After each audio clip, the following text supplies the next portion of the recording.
Hello again! Welcome po ulit dito sa Timeless Reading ninyo.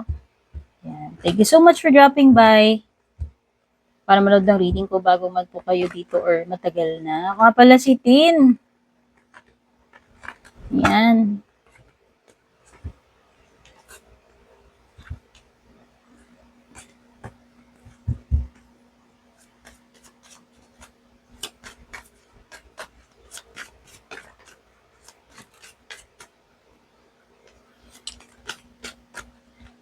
Please don't forget to subscribe sa aking YT channel din po. And pa-follow, pa-like na rin po itong aking page kung hindi pa po kayo naka-like follow. Lalo na kung magugustuhan nyo naman yung reading ko, maka-resonate kayo.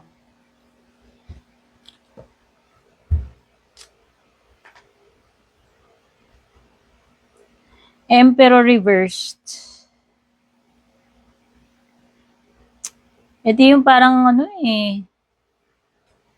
nawawalan ka ng control about the situation.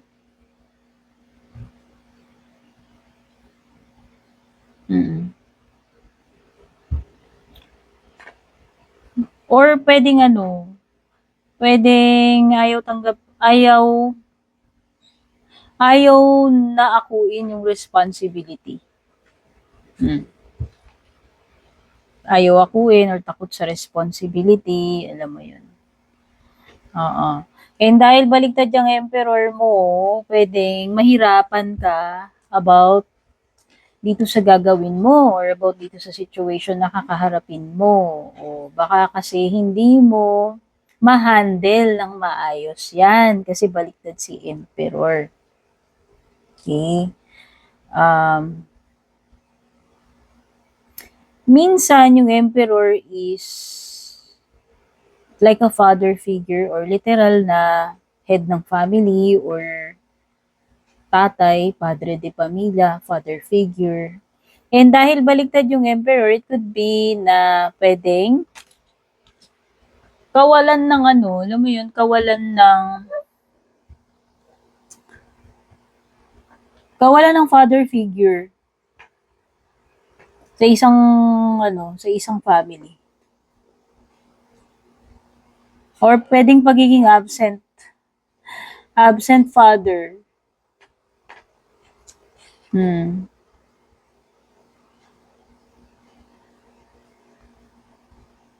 Kung tao to, wala siyang balls.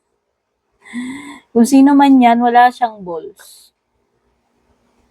Or siya yung tipo ng tao na ayaw niya ng mga obligasyon, commitment, ayaw niya ng mga pananagutan. Yan yung tipo ng person na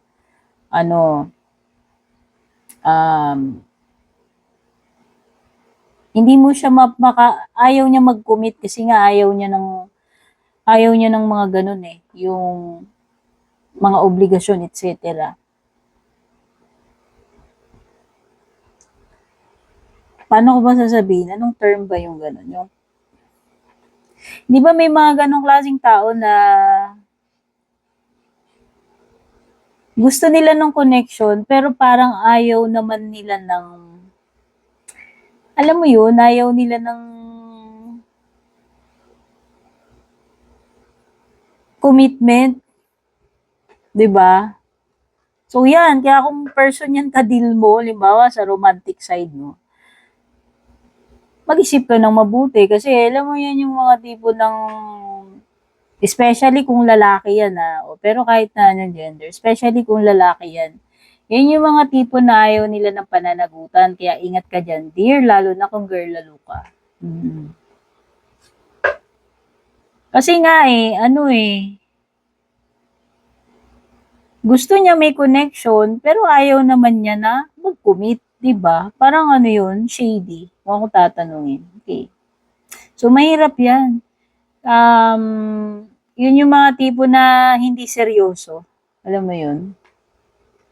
Or hindi husband material. Ayan. So, alam mo na. Meron akong nasisense dyan sa Three of Cups na maaaring hindi mag-work kung ano man yan. It could be na mga gagawin mo, it could be na mga plano mo in general, baka hindi mag-work.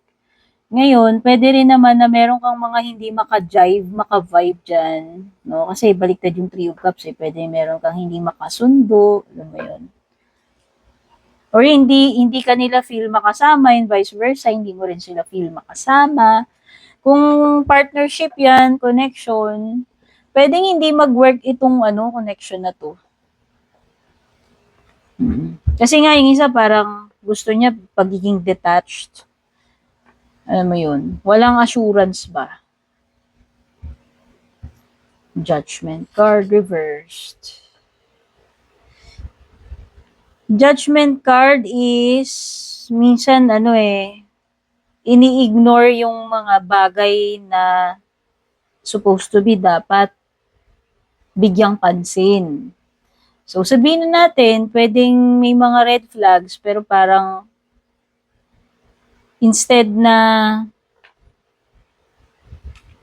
hindi magbulag-bulagan, alam mo yun, pwedeng nagbubulag-bulagan, ignoring, yan, pagiging in denial, pag-i-ignore, yan yung judgment reverse. Or kung pwede rin naman yung judgment reverse is may mga bagay na supposed to be dapat matuto ka na ng leksyon pero alam mo yon hindi mo tinatandaan yung mga leksyon kaya maaring maulit yung mga mistakes na yan. Oo.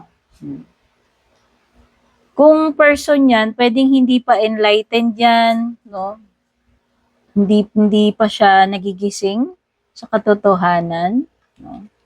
Pwedeng hindi pa niya nare-realize yung mga dapat niyang ma-realize.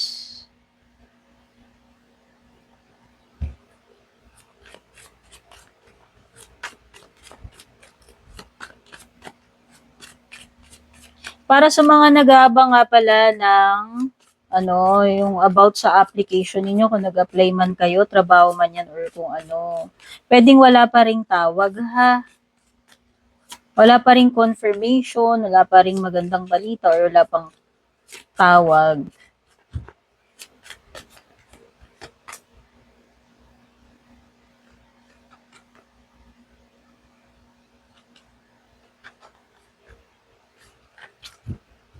Wala pa rin eh. Walay pa rin, especially yung mga nag-aabang ng opportunities sa job application, trabaho, or pera, wala pa rin.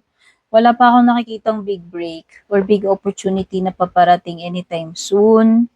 Na yung iba dito, maaaring nandun kayo, umabot kayo doon sa point na baka mahirapan kayo, and pag nahirapan kayo, baka ma-discourage kayo. Mapanghinaan kayo ng loob, mawalan kayo ng determination na mag-push through. Yun lang naman yung nakikita ko with the Seven of Wands, no? Especially, yun, pwedeng may mga hindrances, obstacles, delays na maaari kang ma-encounter dyan. Oo, wala pa rin ako nakikitang magandang opportunity. Seven of Cups reverse, Knight of Pentacles reverse. When it comes to money or when it comes to sa trabaho. Okay?